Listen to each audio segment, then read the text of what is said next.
Friends, greetings to you from Justin Yon, Father Justin, whatever you want to call me, the rector of St. Francis in the Field, and more importantly, your junior clergy member on the standing committee, here just to expound upon and answer some questions that have come in on our updated definition of cure. So we sent out the first definition. We received wonderful feedback. We made some tweaks, taking into consideration even best practices outside of the Diocese of Florida. So I just want to clearly state one thing that has come through time and time again as a question. Cure does not have anything to do with voting rights at convention. Cure has nothing to do with voting rights. It has nothing to do with whether you're retired or not. Cure simply states and is defined by regular participation in the life of this diocese. And we outline who has cure below this video and the definition, the updated definition we sent out. But the big thing that we have been asked time and time again, especially by our beloved retired colleagues, is, well, I guess I don't get to vote. Cure has nothing to do with voting. It has everything to do with setting quorum at our September convention. A little later this summer, we will be sending out updated list of clergy with cure.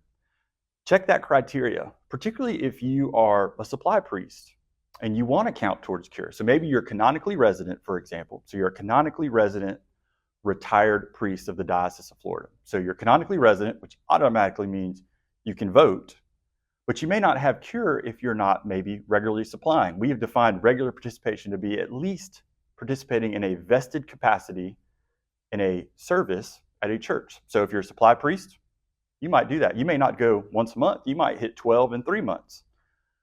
That's what we're defining as participation. We want you to be active in the life of the diocese. And if you're not, that's okay too. That is your prerogative. It is okay if you are retired in particular and you want to take a break. You have earned that. I look forward to it in many moons from now to be able to be retired. So no pressure there.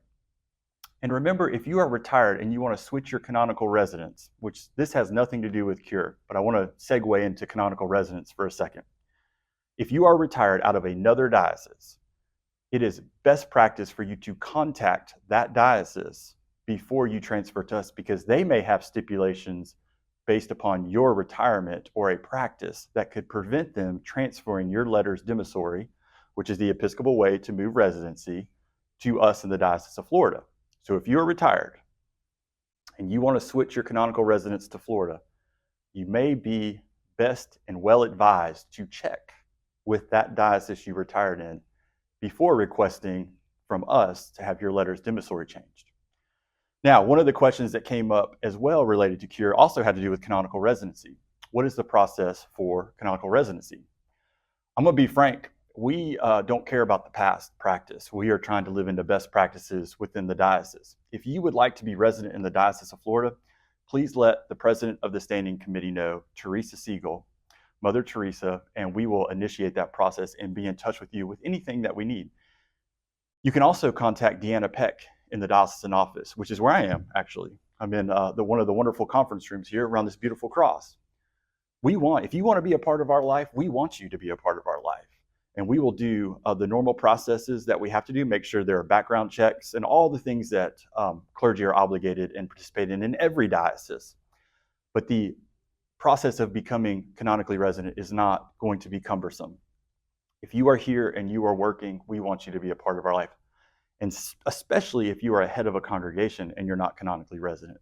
That is something actually that we are working on, and we hope to have a few things to help define our common life together coming out shortly as clergy in the diocese.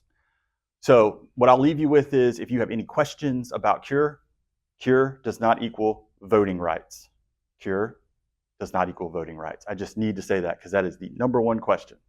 But if you have any other questions, don't hesitate to reach out to me or Mother Sarah Minton or Mother Teresa. You are our colleagues. You are our friends. We do care deeply about you. We are working very hard to move in the right direction and get things in good order. And we are just thankful that you are taking part in this journey with us. We would love to have coffee with you. We'd love to visit with you. Give us a call, email us. Our names are listed on the diocesan website. We'll also link those below, our best contact below this video. We'd love to check out. Little personal note, as you're receiving this video, I am on sabbatical. I will be back at the end of July. So when I come back, I will happily live into this promise. And I look forward to seeing all of you at future clergy days, clergy conferences, and also at our convention, where we are going to celebrate our life together, and we are going to look with hopeful eyes to the future where God calls us continually to the reconciliation and love and commitment of the Diocese of Florida as we move from the past to a bright and wonderful future. Y'all have a most blessed and restful summer, and I look forward to seeing you soon.